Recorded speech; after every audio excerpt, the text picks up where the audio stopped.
How's that? Does it sound? Does it sound? All right, here we go.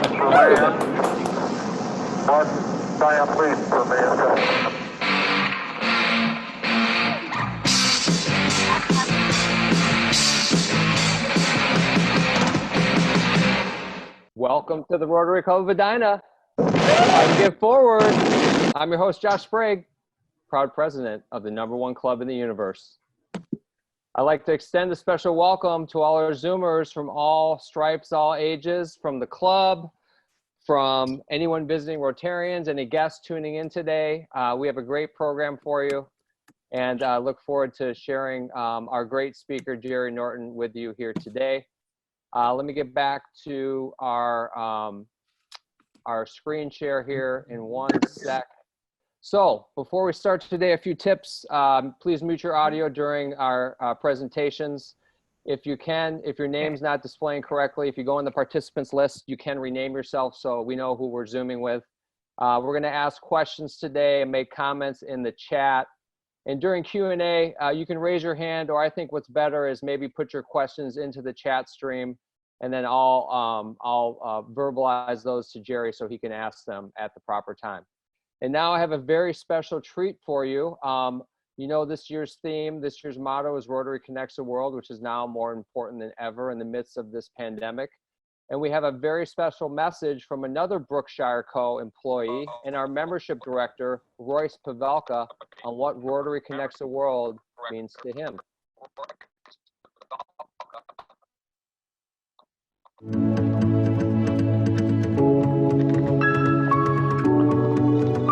I like the idea and phrase Rotary Connects the World because at my core, I'm probably a connector. I think that we have a lot of issues in this world. We have a lot of great things going on in this world. And the great things that go on in this world get better when people are connected. And the issues that we face in our world seem a lot less daunting and are more easily solved when people come together. Rotary, as an organization, is able to go across cultural boundaries and is able to connect people in a way that gets back to connecting people over that common goal, that desire to serve others over yourself. And it doesn't matter who you stand next to when you do something like that.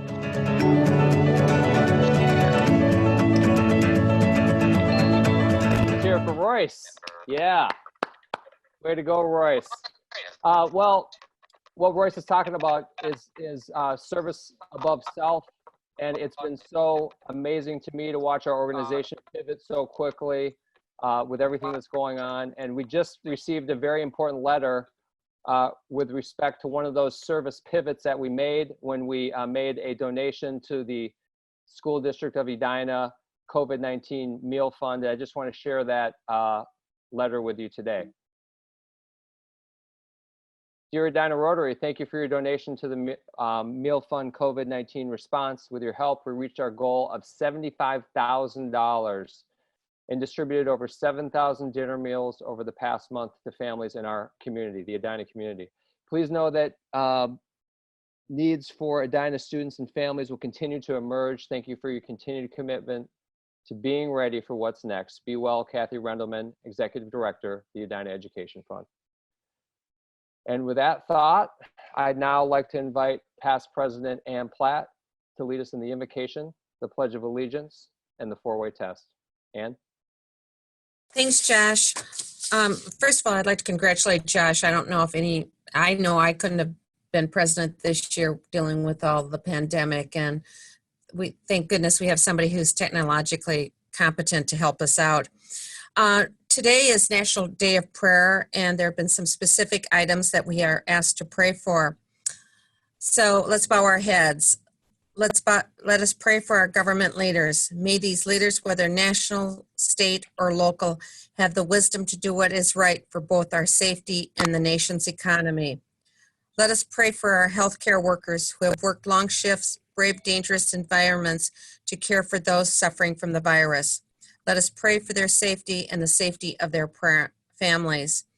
Also, let us pray that we will develop cures and a vaccine for this pandemic. Let us pray for our church leaders. Let us pray for our journalists that they report with honesty and integrity as the nation reopens. Pray for those who have become inflicted in the course of fighting the virus will be healed, and those individuals that have lost the battle, we pray for them and their families. Let us pray for those businesses and employees who have faced significant challenges, both financially and mentally. May we all have the patience and fortitude to reach our new normal. Amen. The Pledge of Allegiance, I thought I had a flag here at the office, but I don't. So I've got something for you. okay, you want to put it up on? Yep, here we go. Okay. I pledge allegiance to the flag of the United States of America and to the republic for which it stands, one nation, under God, indivisible, with liberty and justice for all. The four-way test of all the things we think, say, or do. First, is it the truth? Is it fair to all concerned? Will it build goodwill and better friendships? Will it be beneficial to all concerned? Thank you. Thanks, Ann. Okay, before we get started, I've got a couple polls I'd like to get out the door. First one is on your Zoom experience. Just click through. We got 70 people on the call, so click through that as quickly as you can. All right, I'm going to share that poll. We have a lot of experienced users here today. That's good. Okay, second poll. What do you miss most about our in-person meetings?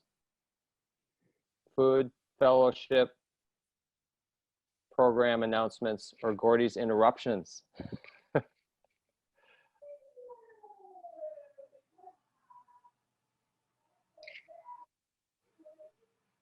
Oh, nice. I agree. Fellowship wins the day.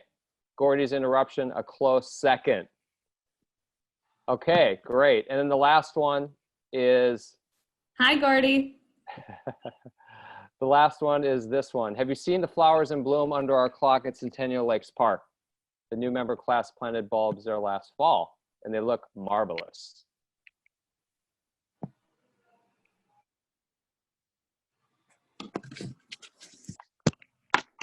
Okay, and here's the results of that. No, and that's leads right into our next announcement. And I'm going to invite Susan Stiles to tell us a little bit about that project.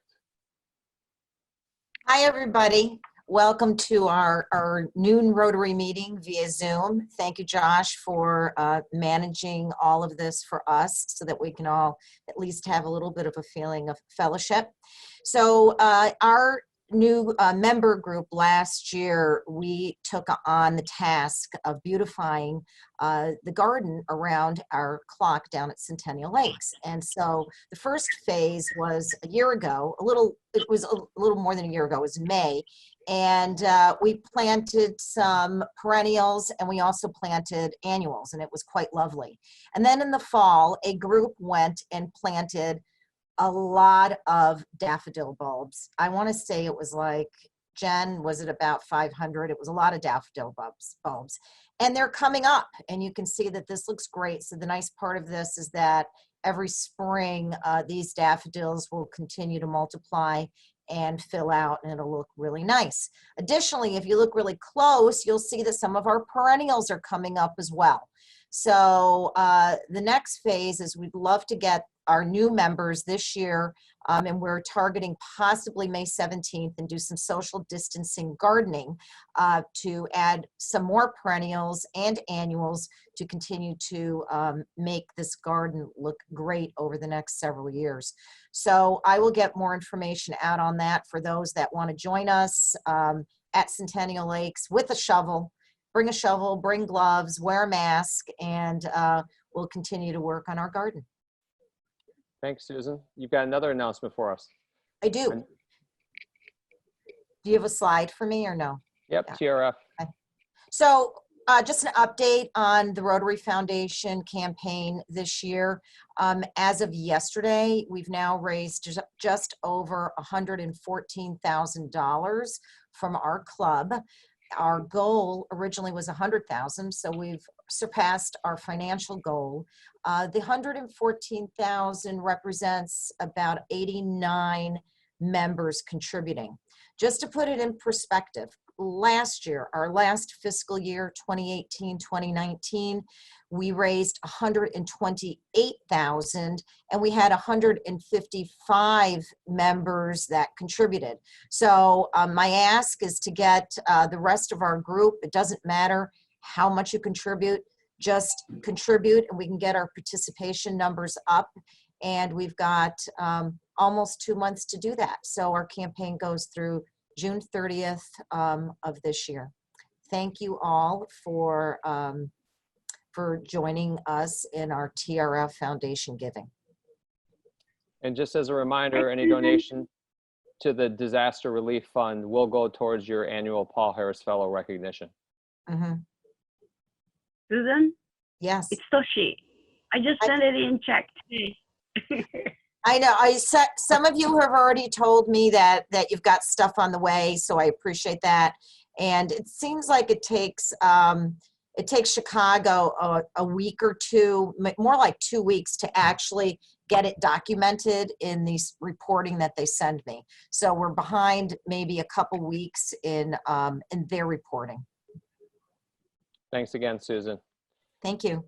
Okay, a couple of member service enhancements coming from Jennifer Benarott and Becky Mikulski. First, Jennifer Benarott helped us put together a quick survey on technology use, people's comfort with getting back together at the club. Here's the link right here. I'll have Jennifer Hendrickson maybe cut and paste that and put that into the chat.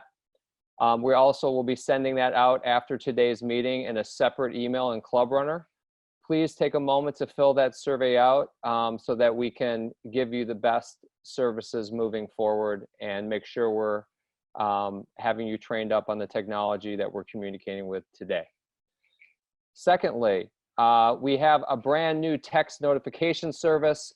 So for those of you that travel a lot or maybe don't check email as often, our weekly meetings will now go out via text message, but it's an opt-in service. You have to opt in. And the way you do that is simply by texting the word Rotary to 22452.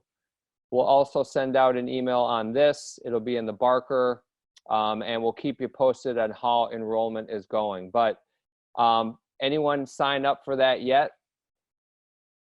Jen Hen, are you in on that yet? Yes. Okay, good. So just look for that information coming out. And now it's time for today's program and Gerry Norton from the Brookshire Company. Gerry joined the club in 2000 and was sponsored by John Barnett. Somehow getting to know John, and yet he still ended up joining the club, which was a gift for all of us. I give you a lot of credit, Gerry, for doing that with that type of sponsor. So let me give you a little bit of background on Gerry. Gerry's a well-regarded national real estate consultant with over 30 years of experience in corporate office and industrial real estate, specializing in advisory and consulting services. Over his career, he's had experience working in over 40 of the continental United States, as well as projects located in Canada, Mexico, South America, Europe, and Asia. He has extensive experience advising in matters related to real estate, conducting site selection projects on behalf of a number of corporate clients, tenant representation of small to large companies, completing several million square feet of acquisitions and dispositions, and satisfying other real estate objectives of his clients. Since 2013, he's completed in excess of 300 million in sales, disposition, and site selection projects. In 2017, he formed the Brookshire Company, and is continuing in these endeavors, working with clients such as Pella Windows, Kohler Companies, Fiskars Brands, as well as several local and regional clients. Gerry is also joined at Brookshire by fellow Edina Rotarian Royce Pavelka and 4 others who all have been instrumental in the company's growth and position today. So with that in mind, I'd love to give a warm Rotary welcome for Gerry Norton. Well, thank you, Josh. There we go. A couple of hand claps, golf clap. Josh, first of all, you really have aimed low on your speaker presentation today, and hopefully I can achieve that. You know, I mean, as Murphy said, you were digging in the bottom of the barrel, and we'll see how this goes. But you know, it's funny, as I talk with I told my wife and my kids, my daughters, that they were going to have me do this. And my wife kind of stared at me and just kind of gave me the eye roll, like, really? I mean, she was like, you know, from the standpoint, she goes, who wants to hear about real estate? You know, but anyway, I'm very, very pleased to be here. The fact is that we've got a total change, what I call the new normal of commercial real estate. There's a number of factors that have happened. We have gone from a period of being at the absolute pinnacle top of the market from the standpoint in all sectors. When we were talking about that 6 months ago, 5 months ago, the volume of activity in the real estate world, in the manufacturing, the office, the retail worlds, were kind of at their pinnacle, at their peak. The multifamily is all you have to do is look around the city. You would see a number of towers, you'd see new condos, new residential apartments going in, mixed use projects, many of which those projects which were already underway will continue and go on. The amount of office space that was being absorbed was just a tremendous amount of office space that was being taken, multiple people bidding on various spaces. And then also then when it comes to the industrial real estate and the industrial manufacturing, it was a lot of what they call last mile, retail support, e-commerce of the sort. So we went from a point in Josh, if you could go a couple of slides ahead here, but what we went from is a situation in the market where we were at, like I said, record low cap rates. Okay, a cap rate basically is what the rate of return that an investor would want on a piece of property, and the lower those cap rates are, the higher the value, the pricing of the buildings. There was so much competition going; those were getting compressed, and there was just a tremendous amount of activity that was going on at the time. Also throughout that process, from the standpoint, we were what I call firing on all cylinders, residential, retail, commercial, just from the standpoint of doing site selection, the projects that which we do on a national basis.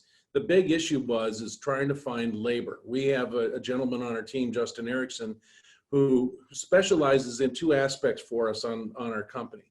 He works with identifying labor and doing labor validations. Where can we find the labor to do the projects that we're looking for?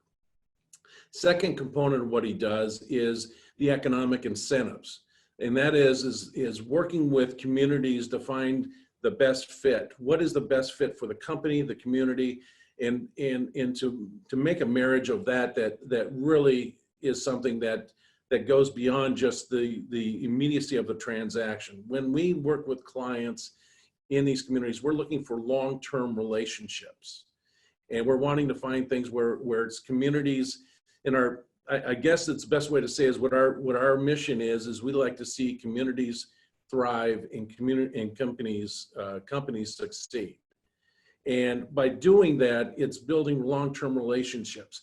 So prior to all of this, we were dealing with extremely tight labor markets. We were dealing with not a lot of existing inventory of product and buildings to have companies go into. Most markets we were facing were between 2% and 3% unemployment. And truth be told, highly unlikely that you go into any market that you were going to be utilizing the labor of that 2 to 3%, which was under the unemployment. It was just not something that was what was likely to go. And then about 8 weeks ago, we had heard rumblings of COVID. It was talked about. It was kind of talked about as well. That's something, and curious as to what will be. We heard the predictions and the assumptions, but no one really, I don't think, really knew for certain what the total impact would be. And then about 8 weeks ago, like I said, COVID really hit. And when I mean it hit, I mean it really was, for many of us who've been around a little bit. You remember, in our lifetimes, we remember Black Monday back in 1987 with the stock market crash. I believe it was approximately 25% of the market value in about a day.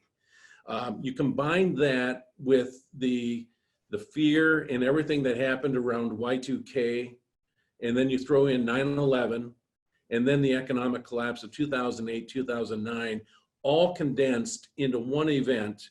And that's what life in business and in real estate, manufacturing, office has been for the last 8 weeks. As an example of all of us being on this Zoom call, many of us not in our offices, many of us have been working remote for the last 8 weeks or so. So the question is where does that take us, and where does that put us today? From the standpoint of variety of the sectors of real estate, and I'll touch on each of them. I'll touch on the retail, I'll touch on the office, the industrial, and I'll also talk a little bit about where we're going to go or what we're going to do to come out of that. So, for example, I mean, if you take, first of all, who's going to be probably the likely biggest loser of this entire sector? And that is going to likely be, and is going to be, the retail sectors. What I call retail, hospitality, they are likely going to be the biggest losers in this environment. Right now, nationally, there has been a tracking of lease payments. How many people are paying their rent on time, that are keeping current with their terms and conditions of their documents. Last report I had, which goes through the month of April, consisted of approximately 90% were current on their mortgage, or on their lease payments. Now, prior months, that was usually about 97%. Now, the biggest sector of that's of all sectors, but the biggest and largest sector of that's pushing that number down to 90%, and we anticipate it to go even lower, is because of the retail and hospitality. And so right now, in talking with a couple of local developers who specialize in the retail sectors, they're anticipating during the month of May and June that they will see that their overall overall rates of tenants who are not paying the rent on time, that are in default of leases, could, in the smaller sectors, could climb to as much as 60, 70, or 80% of their portfolio. Now, that has a huge ripple effect throughout a number of different things. That has an impact upon not only the small businesses that even some of us represent here in this audience. It also has an impact on the business owner, the banking industry who holds the mortgages of these properties, because if there's no rent that's being paid, there's no mortgage being paid, and it's just a ripple and a trickle-down effect. Now, we've heard of a number of things that have been talked about, such as the bailouts, the SBA programs, the PPP programs. Some of those are being utilized to prop things up or to get us through the next 8 weeks of time in regards to operations, especially in some of these sectors. However, I won't go into the details of that right this moment, but the devil is in those details, because many of those things, many of those programs, including PPP, have requirements that you need to maintain employment, you need to keep your salary and wages at certain levels over the next 8 weeks. 75% of your monies need to go towards the employment. The 25% can be utilized for rent and other aspects. But that also means you're not going to reduce staff and reduce payroll.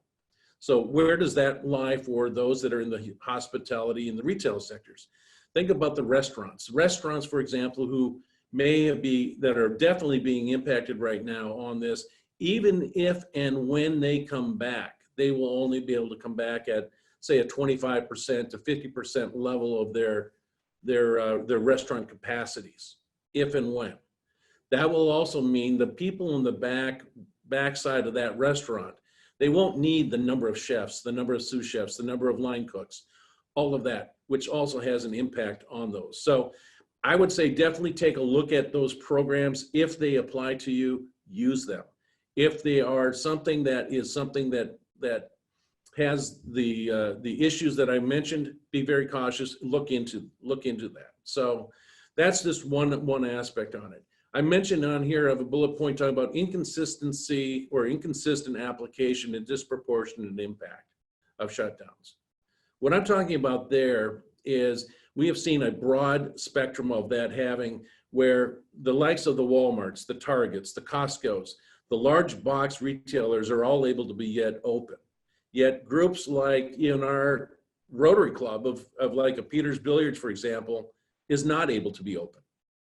And yet you can go into a store, and I've been to Home Depot and things, and there's huge lines to get in and population, and you go to a Costco, many of these things that are sold in those environments and stores are also sold in our main street retailers or specialty retailers. This has been an issue, and that is being fought out and being addressed. Now we're starting to loosen a little bit of that issue. That's having some curbside pickups. That's a little bit better, but it's not. And we've really done a thing, and my commentary would be is we've really not done a good job of picking winners and losers in regards to that aspect of going forward. Retail going ahead, travel, entertainment, it's going to be more of an experiential issue. It's going to be experiential. You buy it, you take it home, or you buy it online, you pick it up on curbside. Yesterday, Gap stores, the Gap announced they're going to open, I believe it's 800 stores nationwide. A couple of the changes that they're going to have. One is they're going to limit the number of employees, number of customers that can be in the store. All customers, all employees will wear facial masks and protection. There will be no fitting rooms, no trying on of clothes in the stores anymore. They will make you will purchase it, you will bring it home, you'll try it on, and if it does not work and does not fit, you will bring it back to the store, and there will be a 24 to 48 hour quarantine of those products before they're put back into the on the shelves, I should say. So a number of things are going to impact the retail side of the equation. I think, from the standpoint, the last thing I would say in regards to this is that you're going to see, unfortunately, over the next 6 months, we could see as many as 30% to 50% if things don't change and we don't return to, and I hate the word normalcy, but some form of back where we were. And that's not saying we have to, whatever. I'm just saying from the standpoint of that sector, 30 to 50% of the small businesses, restaurants and things are going to be very highly susceptible to a bankruptcy filings and actual closures. And we're already seeing some of that with some of the restaurants, some of the shops, and some of the places around the Twin Cities on a very, very early basis. Now, when we talk about office and the office building, number one, you look at, we've got 75, 80 number of 80 people, I believe, on this call. We're not in our offices for the most part, okay? What has happened? We're finding that a lot of companies have found that they can operate in a remote location basis. This is quite different than what it was 15 years ago when we talked about home office, office from remote, and a lot of companies were starting to look at that as a particular option. The reality is back 15 years ago, the technology was not what it is today. We're able to have a Zoom call with 70, 80 different people in regards to online, the quality of the video, the audio, all of which works. I've been having conference calls and video calls with people in multiple states around. Many of my corporate clients that we've talked to have eliminated any on-site visits to campus, to their corporate campuses. They've restricted and eliminated any travel from corporate travel, even including on corporate jet and corporate private planes at this point. So what we're seeing is a whole shift in the office sector. And so this work from home is likely not going to go away. I think you're going to see a shift of office space. What does it look like? We have gone from an environment of years ago, from private office to this more open collaborative space, to things on office environments like WeWork, the co-working spaces like WeWork, Industrious, and those. Those are going to have to change substantially because those are built upon a high density occupancy.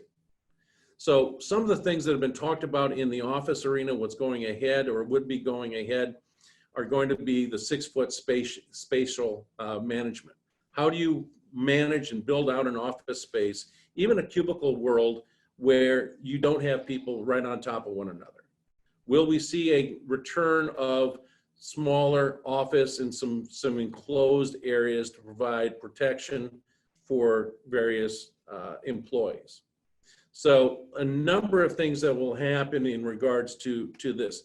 This sector is going to be one that is going to have a decline. I think there's some discussion as to how much of a decline from a market value and all that will occur, because you're going to see a reduction of people having space. They're going to look at saying, well, I normally would take 15,000 square feet of office space.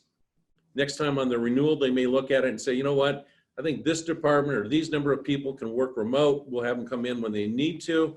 So 15,000 feet may become 10,000 feet or 12,000 feet. So you'll see a retraction of space that's needed. This will all have an impact on the values of the real estate. And I do believe rents will, and I predict that rents will go down. I think we were at some very much pinnacle points of the market rents. But with this amount of decline, you're going to see that. Couple of other points to say. One is my wife works for Cargill. Her department, for example, was originally went on work from remote back on, I believe it was March 5th or March 8th, right around there. That has now been extended all throughout the month of May, and now she was notified that her entire department, which is about 200 or 300 people, will be working remote indefinitely. So you're going to see these big shifts that will occur in this type of an environment. So that's what you're going to see on that. Now, just as a point of something that Royce and I have been talking about and discussing as well, and this is something we can all apply, is when you look at your leases, and let's just take a look at your existing documents and your leases where you're at. There's a couple of things that people are going to want to watch for at the end of this year, and that is when they get to the reconciliation of their rent and their operating expenses on their buildings.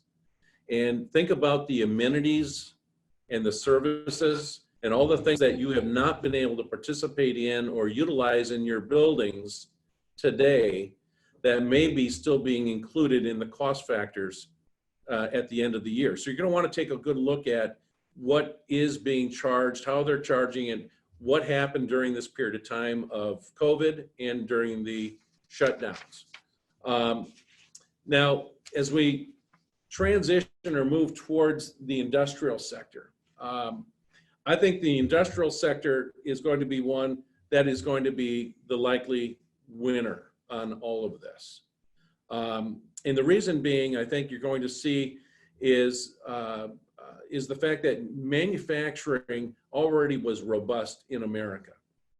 We were having a number of companies expanding footprints of manufacturing. We have had projects going this last year in probably about 6 or 7 different states, currently wrapping up and working on a project that's in the Ohio region for a fairly large manufacturing plant that's about 350,000 square feet, 400 employees, and that project is still on a continual basis and is moving ahead. What you're seeing is that underlying, and as I talked to another client this morning from Wisconsin, is that the dynamics of their industry, the things that were driving them prior to COVID, ultimately are still going to be there at the end. And if anything, it's going to be a bit more enhanced from the standpoint of the fact that there's the pressure then of also of bringing back manufacturing and reshoring it. You've heard about it, especially in the med tech, the pharmaceutical worlds, of bringing back manufacturing of those sectors that are currently going on in China and Asia and in Mexico and other countries, to bring it back into the U.S. If you could advance the slide there to the next one, Josh, that would be great. So what you're talking about is manufacturing coming back to America. The other thing is unlike office and e-commerce and retail that can be done remote, this is not something, manufacturing is not something that you can do from your home or from your garage. You can't do massive distribution from there. You can't do a manufacturing process. You know, I was talking to even Paul, it's like with regards to Faribault Woolen Mill. How do you put woolen mill, you know, you can make a blanket or two in your garage, but you're not going to be able to put a whole woven, you know, a complete setup and produce mass produced blankets. It's just not going to happen.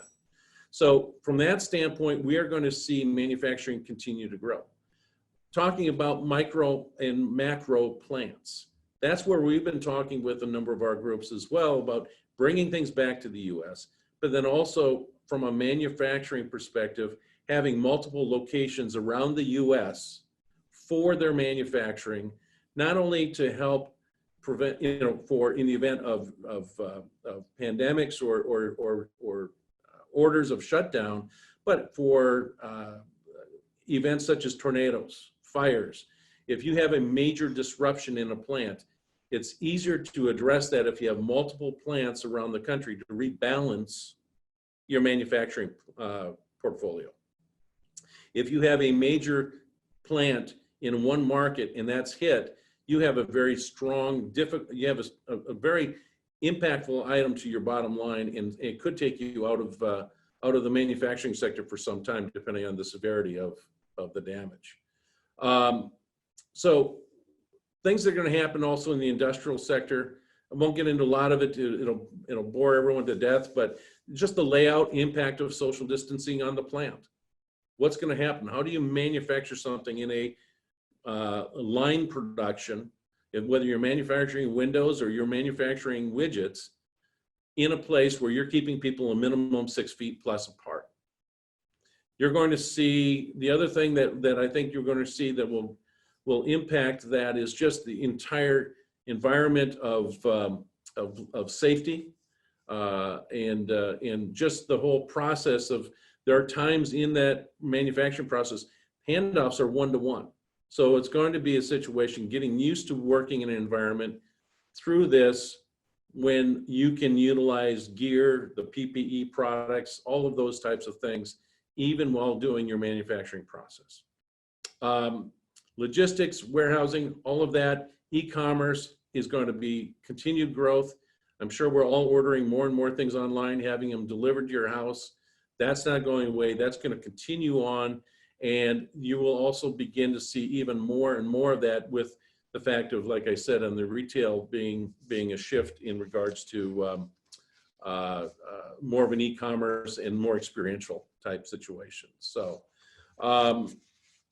I think with that, I want to leave a little bit of time, and I'll just throw it for questions. But my last thing I would say is there is going to be, business is going to come back. We will, once we get past this point, I do believe we will have an economy that will return to strength. We went from having one of the highest running economies to virtually, like I said, a combination of all factors shut down over a very, very short period of time.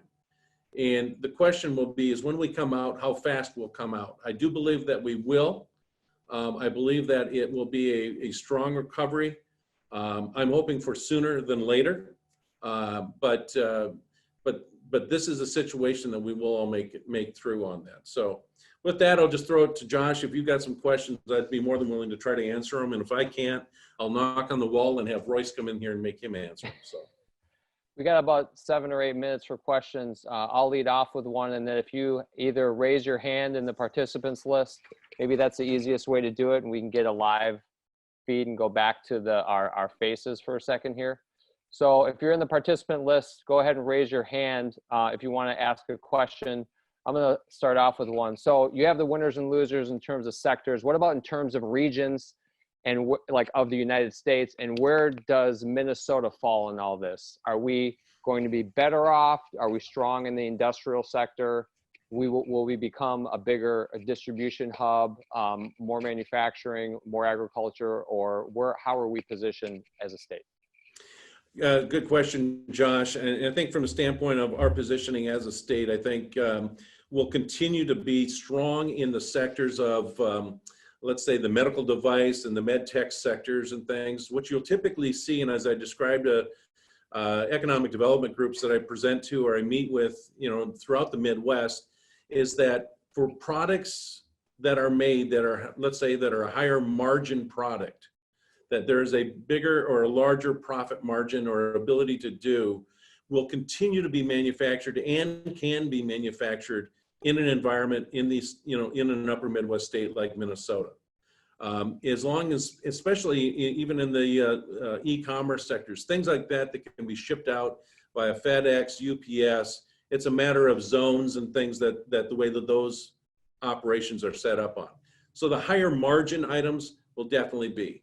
Your traditional hardline manufacturing, what we remember as from years ago that were in these communities, those will tend to locate, as I always describe it as a football, a dot in the map really at Kansas City, a dot in the map at Charlotte, North Carolina, north boundary up in Indianapolis, and a south down in Memphis, and there's a football there. If you look at a map, that area is an area that people can manufacture in and still get to 80–85% of the population east of the Rockies within 2 days of truck traffic. And anytime you go north out of that or south out of there, in those areas, the band stretches a bit tighter. You also tend to have states that are a little bit more right to work. There's an abundance of labor and people doing that. And to be candid with you, those states have spent a tremendous amount of time and energy and investment into their trade schools and the vocational and trade schools. And they are actually for example, the state of North Carolina, light years ahead of many states in the Midwest. And I've toured a number of those facilities because we're working with manufacturing, and you see some of that. So that's going to be a strong suit. So Minnesota is going to be a strong suit, I think, for the med tech, the higher margin business operations. I think technology, the intellectual property sides, standard just manufacturing of a widget, I think is going to be shifting a little bit still more to the southern states as it had over the years. Okay, anyone else in the audience have Scott, go ahead. So based on the shared office space and knowing how volatile it's been corporately for WeWork, this event could really put these guys out of business. Yeah, you're absolutely right, Scott. And as a matter of fact, if you read what's going on with WeWorks, there was already that was already something that was underway before COVID. And in the likelihood of them being able to have a conference table, basically a table the size of a conference table, and have 6 people sitting around all working with, in that size space, is not going to happen. And their model is built upon having a high density in a very small space. And that is going to be a difficulty that I think those types of operations will have. And financially wise, it will be a very expensive alternative or a very expensive modification to work away from that for those types of organizations. Dan Halberg. Yeah, thanks, Gerry. That's a great summary of what I guess we're facing. My question is, what's going to happen to all of those office buildings when they are vacated? You know, you mentioned what, 200 or 300 employees from your wife's group, you know, as an example. So I'm curious what you think might happen there. I think you're going to see a number of things. I don't think we're going to see the devastation of what the office market looked like back in 1990, 91, where we had such, 20+% vacancy in things, but you're going to see a definite softening of lease rates. You're going to see a shift in types of space that people are going to have and make for themselves going forward. There'll be large open spaces. There'll be meeting rooms in those areas. They're going to have studios for doing Zoom meetings and meeting studios and video. But overall, what you're going to see is the value of the buildings, which are driven by the rents, the occupancies are going to decline. And you're going to see, I think, just a correction to that overall market. The one that's going to get hit hardest, though, definitely is going to be the retail sectors. And those will have to be changed, alternative uses, and we'll adapt. I mean, we always do, we always will, but it will be something that'll take some time. We have a question from Mike Martini in the chat. Gerry, what are the 1 to 2 things the Minnesota legislature has the power to do that would help commercial real estate recover faster? Oh, great question, Mike. Number one, I think we really need to get away from the fact of having the classification of real estate taxes and property taxes on commercial and industrial buildings where they're at. That would be a significant piece. When you can have a building that is, let's say, a 300,000 square foot manufacturing building in Minnesota, and that same exact building would have taxes that are 1/3 in another state, or even 30% less in Iowa, it makes it extremely difficult.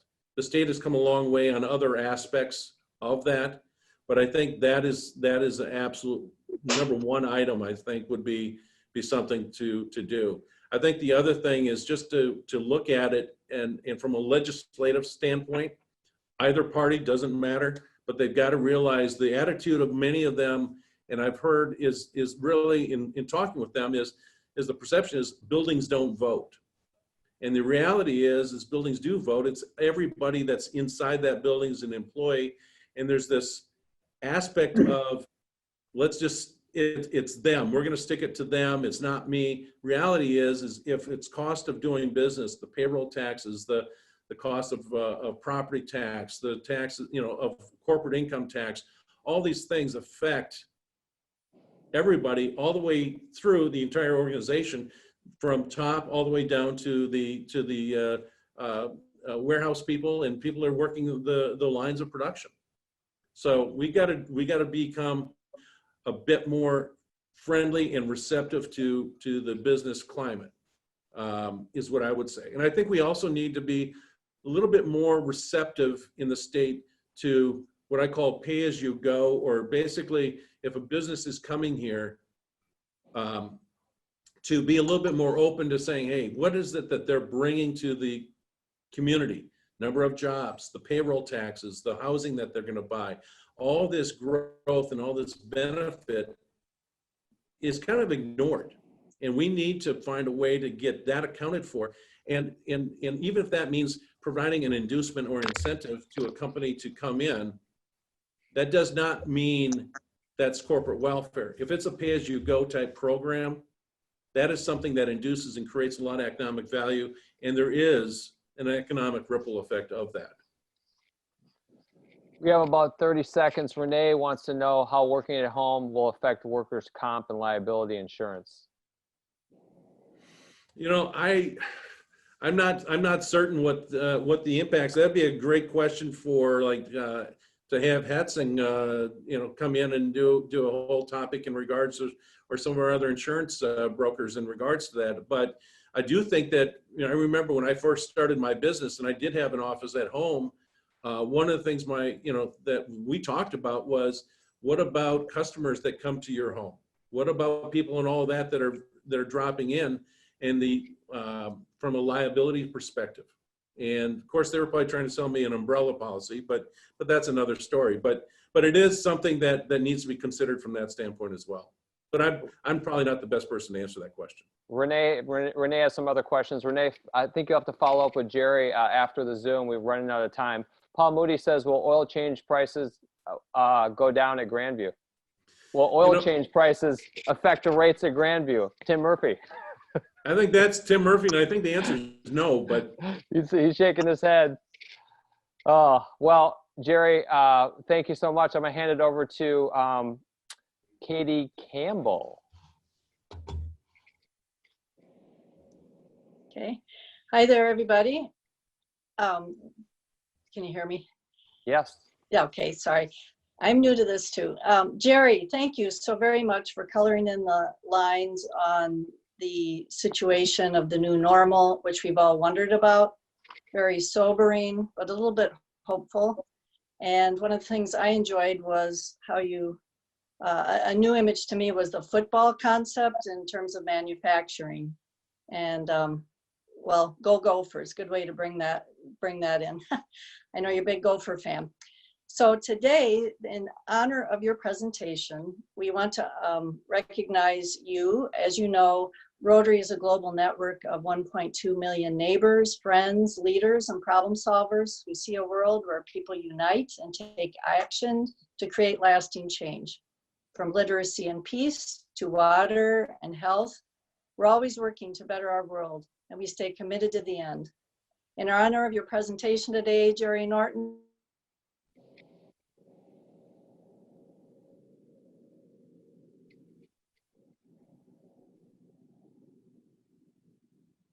I think we lost her. Well, in honor of your presentation, Gerry Norton, we're going to make a donation to Shelter Box. I think we lost you. Thank you very much. Gerry, thanks for being with us on short notice. Appreciate your expertise. And for anyone that's interested, please follow up with Gerry after the meeting. So, Thanks a lot. couple quick notes. Here's what we have coming up. May 18th to the 21st, we're going to have our Zoom side chats. So it's going to be virtual for those. Renee tells me, Renee, you want to tell us who we got lined up there again? Is it the 18th is Jennifer Hendrickson, the 19th Don Hutchinson, the 20th Shelley Loberg, and the 21st Susan Stiles. All of those via Zoom, and look for the registration coming out. Yep, Becky will send out registration. Perfect. Thursday, May 21st, we have the Manolis Women in Leadership Awards, which will be by Zoom.